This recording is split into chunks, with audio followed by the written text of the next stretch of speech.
12वीं शताब्दी के इंग्लैंड में सुफोक के शांत गांव वुलपिट के निवासियों ने एक चौंकाने वाली खोज की। दो छोटे बच्चे, एक लड़का और एक लड़की, गांव के पास स्थित उन गहरे गड्ढों में से एक के प्रवेश द्वार के पास भटकते पाए गए, जिनका उपयोग भेड़ियों को फंसाने के लिए किया जाता था और जिनके कारण गांव का नाम पड़ा था। उनकी त्वचा पर एक स्पष्ट हरे रंग की आभा थी, जैसे स्थानीय लोगों ने पहले कभी नहीं देखी थी।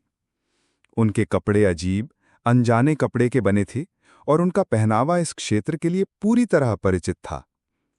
वे ऐसी भाषा बोलते थे जिसे कोई नहीं समझ सकता था, एक तेज मधुर लय वाली जुबान जिसमें ऐसे स्वर थे जो अंग्रेजी कानों के लिए बिल्कुल अजनबी थे। बच्चे डरे हुए और उलझन में लग रहे थे और उन्हें दिया गया कोई भी भोजन उन्होंने स्वीकार नहीं किया, सिवाय कच्ची हरी फलियों के, जिन्हें उन्होंने बड़े चाव से खा लिया।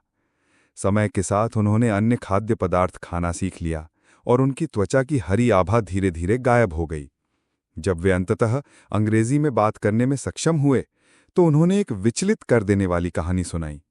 उन्होंने दावा किया कि वे एक ऐसे स्थान से आए हैं जहां कभी सूरज नहीं चमकता, जहां रोशनी मध्यम होती है और भूमि पर हमेशा संध्या छाई रहती है। उन्होंने उस जगह का नाम सेंट मार्टिन्स लैंड बताया, एक अजीब देश जिसके बारे में उन्होंने कहा कि वो हमारी दुनिया से प्रकाश की नदी द्वारा अलग है।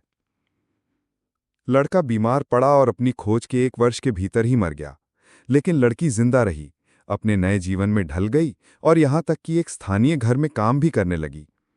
फिर भी जब उससे उसकी उत्पत्ति के बारे में पूछा गया तो उसके उत्तरों ने रहस्य को और गहरा कर दिया। वो ये नहीं बता सकी कि वो और उसका भाई वुलपिट तक कैसे पहुंचे, केवल इतना कि वे एक अजीब आवाज का पीछा करते हुए एक अंधेरी गुफा में गए और फिर चकाचौंध कर देने वाली धूप में बाहर आ निकले। वे किसी और देश के खोए हुए यात्री थे या फिर किसी और भी अजीब जगह से आया आगंतुक। ये रहस्य पिछले 800 वर्षों से अंग्रेजी लोक कथाओं को सताता आ रहा है।